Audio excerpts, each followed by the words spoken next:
No problem. Naresh. So Naresh is the CEO of Krish Media and Marketing. He's collaborated with CNN Radio, JP Morgan Chase, and the Houston Rockets. He's launched successful online radio networks, managed groundbreaking retail platforms, and authored Podcastonomics, the book of podcasting, to make your millions, featured in USA Today and Bloomberg. Naresh's academic prowess from Syracuse University and Duke University's Fuqua School of Business fuels his diverse expertise in journalism, finance, and management. He's committed to community service and also holds a first degree black belt in Taekwondo. And I had to leave a whole bunch of things out. So something I noticed here, Naresh, is that you've given up the corporate world and much of your belongings to live a nomadic life of minimalism while trying to grow your business. So when did you decide you're not going to go into corporate and focus on and take your side hustles to the next level? By the time I got later in high school, I knew I wanted to be an entrepreneur. I didn't really know what that meant, how to start a business. I took a bunch, I have, as you brought up earlier, degrees, like I think 4 different degrees in business related fields, from finance to accounting to management and business. And despite all that, I knew, okay, I want to start my own business. I want to work for myself, but I didn't know how. And what got my foot in the door was when I worked full time. So I first started my career working, getting good experience at companies that you mentioned earlier in my bio. When I got that experience, especially at one company that was a very entrepreneurial, or you can call it intrapreneurial job. Entrepreneur meaning you work for a company, but it's an entrepreneurial type of job within a company. I had an intrapreneurial job starting up a new division for this medium-sized business and running it. That gave me the necessary confidence at the end of the day, not even the experience, but the confidence to know that I could go out and start my own business. Now, that partially answers your question. Another variation of that question would be, why did I want to start my own business? And why did I want to become an entrepreneur? How did I even get that inkling in later in high school? It was not my family. I don't come from a family of business owners. I don't come from a family of entrepreneurs. Although the irony is all 4 members of my immediate family ended up starting their business at some point, not some large corporation, but at some point they ended up starting something. So with that being said, that was not the influence, because I was always told to do well in school, get a job, and work that job forever. But I took a course in early high school that was based off the television show The Apprentice, which Donald Trump hosted. And through that course, I got to participate in many business-related tasks. I learned a lot about different fields of business, why business is important, especially sales. And I also read the book Art of the Deal and Robert Kiyosaki's Rich Dad, Poor Dad as a result of this course. So those 2 books alone, if you were to ask me, what 2 books would you recommend to our listeners? I would say you start with Art of the Deal and with Rich Dad, Poor Dad. I can list 3 or 4 other books as well if we have time, but that's how I got started with those 2 books, which are 2 classic books to read, just general books on cash flow, on finance, on business, on negotiation. So after that course, that's when I was like, whoa, I think I know what I want to do with, at least I have a general feeling of what I want to do with my life. Well, I think you've got the basics of business down there. So I think listening to Donald Trump, obviously, great idea. Secondly, Kiyosaki, also some fantastic financial advice there. But I think when you talk about cash flow, that's something that people, when they're starting out new businesses, completely mess up. And it's something that they only realize after a couple of failures, or when debtors don't pay, that they should have paid more attention in accounting class. So when I read, I'll say this, when I read, I was only 16 years old when I read Rich Dad, Poor Dad, and I understood maybe 10 to 15% of the book. I had no idea what the heck all these charts and numbers and debt and mortgages and cash flow. I didn't, because they don't teach any of this, at least in the United States. They don't teach any of this in school. So I still tried to read as much as I could and read the parts that were more anecdotal and story based. So the sections about he had his real dad who told him to go to school and get good grades and work a job, and his real dad, that's what his dad did, and he had a PhD and he was struggling financially his entire life, and struggled to save for retirement and struggled to pay for college tuition and this and that. But then he had his rich dad, who was a completely separate dad. I don't even know if this rich dad exists or if it was some. I think he told the truth that it was just a made up imaginary friend, but it was a great made up imaginary rich dad who didn't have the degrees and who didn't get the good SAT scores, who did go to college, but they understood these basic concepts of cash flow, of business, of debt, of real estate. And so the story, the anecdotal part of the book is what I liked a lot. And then as I got older and I went through my business courses and I went through my master's degree, business, finance, accounting courses, and then I worked on Wall Street, I worked for financial media, financial publishing. It wasn't until I legitimately started my own business, and when I was in the thick of that business, about 10 years after reading Rich Dad Poor Dad, then I was like, oh, that's what he meant by all those numbers and graphs and charts. And now I get it, and I apply it today because I'm a real estate investor as well. So the anecdote's obviously very important, and I guess that's why podcasts are so useful. It's not a book; it's talking about people's stories and experience.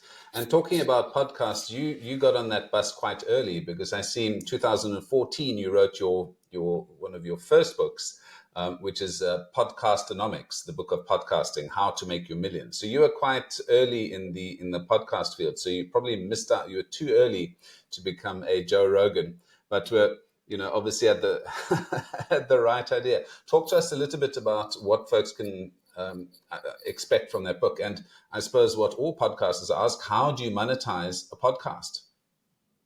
Well, a couple of things there. First off is answer the question of who is this guy and why is he talking about podcasts? You brought up in my bio earlier that I do have a background in media and journalism. That's also public communications, broadcast, and digital journalism. I have formal training degrees in those fields, in addition to what I brought up earlier. So podcasting, when I was going through the radio, so I really worked heavily in radio with CNN Radio, Clear Channel Communications. As radio was making, not the full transition because radio is still around, but as radio started converging with online media around the financial crisis time, or really post-financial crisis, so we're going to date this as 2009, 2010, 2011, podcasting, that's when it started coming up. That wasn't the inflection point, because the inflection point actually happened to be the year that my book Podcastonomics came out in 2014. That was an inflection point because podcasting went mainstream. The iPhone was ubiquitous. The podcast app was transcribed onto the hard-coded onto all iOS devices, from iPads to iPhones. So it came with that podcast app, and people first started hearing about podcasts in 2014 because of one podcast that went mainstream called Serial. Hollywood started getting into it, investing in podcast content, venture capital. So 2014 was the inflection point, but I got started actually in 2008 when I was working at a radio station. And I said, look, there needs to be a way for people to listen to your stuff on demand or whenever they want. They can't just set an alarm and say, oh, I need to listen to this show or this personality at this time every day. People are too busy for that, and the internet's taken over. And again, this was before even the iPhone. So I started uploading audio segments onto that radio station server. I was editing the audio, making it better, because live is live, but after live, you can edit it down and put only the good stuff up. So that's what I was doing as a podcast producer, editing and uploading onto the servers. So in 2011, I actually added that experience onto my LinkedIn account back when LinkedIn was a real, tangible, useful platform. It's not today. We can talk about that later. But I just updated my resume or whatever on LinkedIn, and then someone found me. A company found me on LinkedIn because they wanted to delve into podcasts in 2011, and they hired me. Went through an interview, went through 8 to 10 month process of not maybe 8 month process of launching their podcast, of consulting for it, monetizing it, and then I took over. Graduated. I was still in graduate school. Graduated, took over that project full time. Moved to Maryland, and the rest is kind of history. I ran that podcasting division. It's grown ever since to be quite big. Was probably the most profitable podcasting venture at the time. So did that, and 2011, 2012, 2013, and then came out with Podcastonomics in 2014. Okay, so you were there right from the inception of podcasts. So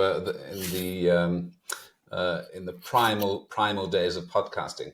Well, I suppose in that book, the points that you made in that book, have you obviously updated it from 2014? Is there a updated version? There's not. I have not come out with a part two yet. I'm actually in the process of coming out with a few other works in between. I think I have 4 in the pipeline right now. So maybe sometime later I'll come out with something. You should take a page out of Philip Kotler's process of having the 40th edition new and upgraded or updated marketing textbook. I mean, that must just generate cash money for that gentleman. So, well, I'll say this about he has a much better business model because he's able to get his book into every single business school in the world, not in the country, in the world. So if I had that type of a pull and that type of a connect to get Podcastonomics into every single business, you know that every year I'll be coming out with an updated version, even if that means changing 4 to 5 sentences in the book. New and improved. Well, I mean, I started my marketing degree in 2000, and I bought quite a few of his books, had to buy quite a few of his textbooks during my marketing time. So that's the book writing side. So let's go into your latest book, 50 Shades of the New PR, How Millennial Marketing Will Get You Gen Y Customers. And I think that's something quite pertinent now. It's a completely different ball game, this next generation of customers. I think Facebook, I mean, I'm a bit conflicted on Facebook at the moment. Craigslist, that's not something we have internationally, so I'm going to leave that. But how to be discovered on LinkedIn, I think that's a good one. How to publish a book. Obviously, you are a guru in book publishing with 4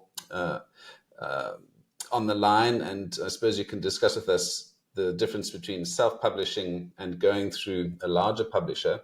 Affiliate marketing, I mean, obviously something that is quite pertinent, and folks are looking at generating revenue through affiliate marketing at the moment. An interesting one, how advertising on porn sites can grow your business cost effectively.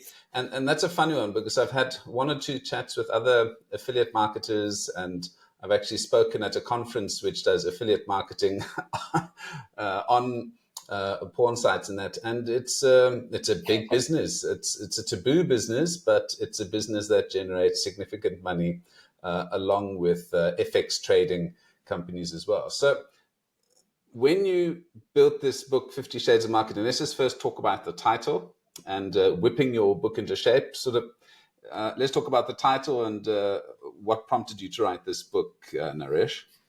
Yeah, well, you bring up, that's a lot of chapters, a lot of content, a lot of great ideas, marketing ideas, and that's why I wrote the book, 50 Shades of Marketing. We can get into 1 or 2 of those topics a little later for sure, because I have something to say about every single topic that you mentioned. I wrote the book because when I was working at that financial media company, running that podcasting division, I had to become a marketer. My background was not in marketing, it was in media and in business. I did not know much about online and digital marketing, which again, we were reaching an inflection point back then from traditional marketing to online and digital marketing. So I learned a lot during my time working full time at the company. And when I went out on my own, I thought, hey, I became a pretty good marketer while I was there, and I'm starting a marketing business, and there's a lot that I have to share. And 50 Shades of Marketing, it's a book that's, I'm looking at it right now, it's more than 300 pages long. That's how much marketing material is in the book. So it's certainly a book that is thorough. It includes anything and everything you need to know about marketing. One correction I want to make is it's not my latest book, and that the book is Okay. actually 9 or 8.5 years old. So Ah, this is another book that uh, when it came out, it was truly innovative. It was unique. It was copious. I mean, it's an amazing book. It's my book, but at the same time, many of these topics, like LinkedIn, for example, how to be discovered on LinkedIn, I have an entire chapter on that. And if I were to rewrite that chapter today, which we can talk about, I wouldn't even rewrite it, or I would rewrite it, but I would change it to be, look, LinkedIn used to be a big deal 10 years ago or 8 years ago when my original book came out. But today, just be on it and don't spend too much time on it. So there's a lot of stuff which needs updating, but it's good to talk about it here on this podcast, because then your question might be, why isn't, 8 years ago you thought LinkedIn was a great platform to be on and a good platform to advertise and find jobs and find employers. Well, today LinkedIn is spammy. It's nonstop spam, which was not the case 10 years ago. It's huge now, which was not the case 10 years ago. There was a small little community of people who were actually talking to each other and finding leads, and it was a good lead generator. I mean, I must have gotten at least 20 job interviews from LinkedIn when I got started on it. 15, 16, 17, 2008 is when I got started. So that was almost 20 years ago when when I got started on LinkedIn, and there was tremendous value. Like I said, most of the big employers now, both most not big employers, but the big decision makers, the bosses, they don't even use it much anymore. The recruiters do, but the others don't use it much because it's just so darn spammy. And on top of that, we hear this term fake news a lot. And you brought up earlier, you're not a big fan of Facebook or Facebook advertising. We could talk about that later too. I would update that chapter that I have in my book. But LinkedIn also, I think, is even faker than X and Facebook and all these other TikTok and all these other social media platforms. I don't think I've seen a single real active LinkedIn profile that was actually 100% true or real. It's the amount of hyperbole or just outright lies on LinkedIn profiles. It's actually laughable in my opinion. I haven't updated my LinkedIn, I think, in 9 years, 8 or 9 years now. Yeah, probably 8 or 9 years. I haven't really maybe I've changed a few words here or there, but I haven't updated it, largely because it doesn't carry the value that it once carried. So, well, uh, yeah, well, a couple of things that is increasing as well. So I think every third person I see is a visionary marketer, visionary leader. So we're in a very lucky space in humanity with so many visionary people. And obviously you didn't get my congratulations and my happy birthday messages on LinkedIn either. I mean, I love those. that's what I But mean by anyway, so spam. Yeah, that's what I mean by yeah. spam. And now they even write the messages for you. You don't even have to write it. It's just you click which one you want to send the Yeah. person, and you're getting all the. I think the business communication space is ripe for a competitor to to LinkedIn, because as you mentioned, the amount of job interviews and that I used to get in the past off LinkedIn has dropped off it's dropped off as much as my hair has dropped off. So, let's talk about what you're up to at the moment. So you say you've got another book. I didn't see that, unfortunately. Otherwise, I would have dropped it Well, I haven't shared it. here in my notes. I don't share it publicly, but I'm working on several books. So since 50 Shades of Marketing, I came out with, you actually mentioned the two books that I came out with since 50 Shades of Marketing, because I took the chapters in 50 Shades of Marketing, the two longest chapters, and drilled in on those and turned them into books. And they actually ended Yeah. up selling better than 50 Shades of Marketing. So my Well, other book is, I can see why, because the 50 Shades of Marketing, there's so much content yeah, there. It's sort of like a Hillary Clinton campaign, trying to be all things to all people, right? So narrowing that's it more down. Barack Obama, yeah. But but with that being said, the new PR. I have a chapter in 50 Shades of Marketing called the new PR. Well, I came out with a book a year after 50 Shades of Marketing called The New PR, 21st Century Public Relations. So that book sold really well. And this is an interesting, because you said you wanted to talk a little bit about book publishing. Well, the next book that came out after the new PR was called From Nobody to Best-Selling Author. And it is all about Yes. book publishing. It's all about writing, how to write, publish, and market your book from soup to nuts. So I took that chapter, expanded on it, created another book. And the interesting point that you just brought up is, and I was surprised, the shorter the book, the better it sells. Now, you don't want something so short. I mean, you don't want like an article length, but my 50 to like less than 100-page books, Podcastonomics, that was less than 100 pages, and that's my best-selling book of all time. The new PR and From Nobody to Best-Selling Author, those were all less than 100 pages, and they sold incredibly well compared to 50 Shades of Marketing, which I thought was my best work. I thought it was my most thorough, best work, more than 300 pages, blah, blah, blah. And it didn't sell as well as these shorter books. And I go through in From Nobody to Best-Selling Author, traditional publishers.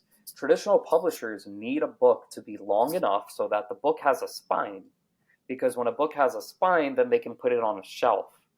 They put it on the shelf, people walk into the bookstore and they're able to see the book. So that was the basic requirement.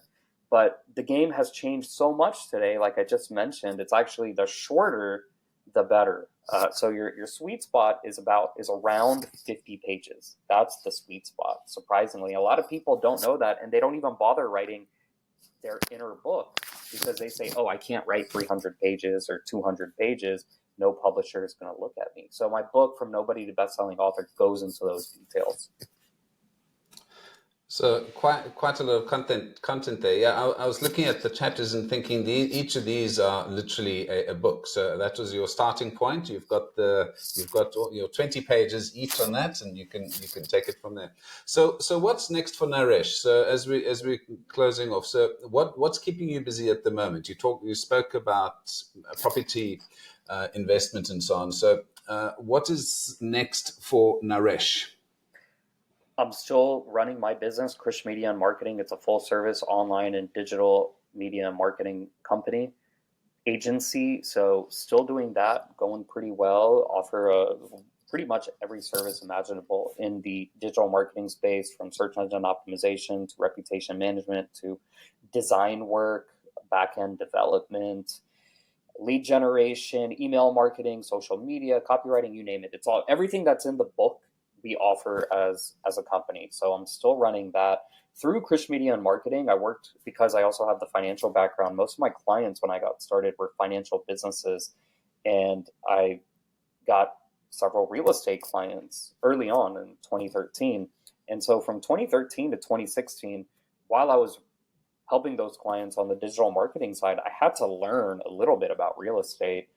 And so I learned it just on the back end. And I said, wow, like, how come I read Rich Dad, Poor Dad, and now listening to the podcast for the client, reading the website, the content, helping write it, I finally understood Rich Dad Poor Dad, and I got into real estate investing. I said, this seems pretty simple.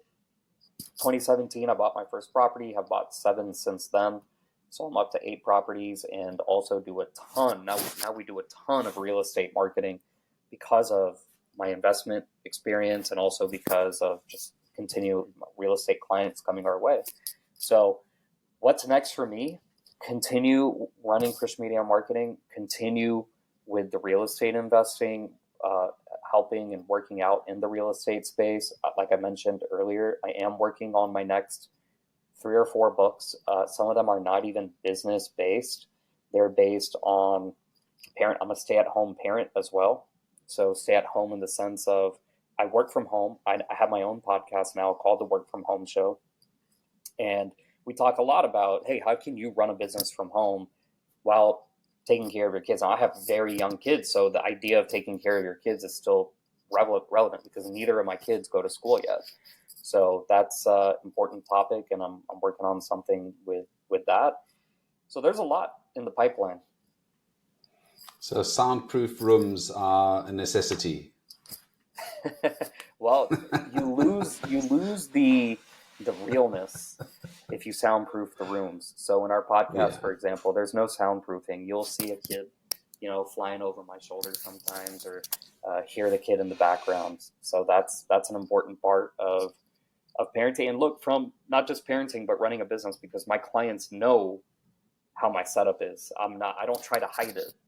I say, hey, if you want to work with me, you're going to hear a kid in the background. But I discipline my kids so that they don't cry. They know, okay, daddy's working. He's in an important meeting. They don't even bother me. They'll just play by themselves. If it's one kid, the one kid knows, hey, I got to be quiet. And most of the time, clients won't even hear anything outside of a coo or some other sound. Yeah, I think people have gotten quite inured to having children around, so that's quite nice, especially after COVID. So I've also had cats scratching on the door and kids knocking on the door and noise from other rooms. So yeah, it's just part of life now. Well, Naresh, let's get down to a call to action of where folks can find out a little bit more about you, where they can buy your book. What is the easiest way folks can get in touch with you, especially since we can't get you on LinkedIn? Well, the first thing I want to tell people is you can go to Amazon to get my books. Today, I mentioned Podcastonomics, 50 Shades of Marketing, The New PR, From Nobody to Bestselling Author. Those are my 4 books. So if you want any one of those books, go to nareshvisa.com, email me through there, and I'd be glad to send you a free copy of, just tell me which of the 4 books you want. The other 3 books you can get on Amazon, but I'm glad to give away one of them free of charge. So go to nareshvisa.com, contact me through there if you have any questions or want a free book. Otherwise, all my books are available on Amazon. Awesome. So I'll drop the link in the description so folks can get in touch with you and get one of those great books. I mean, all of them very useful. And I've spoken to quite a lot of folks in the publishing space. So always good to have some tips and tricks from folks who've actually published books. So, Naresh, thank you so much. It's been great chatting to you. I'm sorry we didn't hear or see any kids in this podcast. I'm in a hotel room in a place called Stavanger in Norway at the moment, which is why there's no paintings, no noise, and a big curtain behind me. So, next time there'll be slightly more noise, I think. No problem at all. Thanks for having me on the show. It's been a... Come chat with Nicholas. He'll listen to you. Then he'll laugh. And then he'll cry with you. It's all in a safe space for you to speak your truth.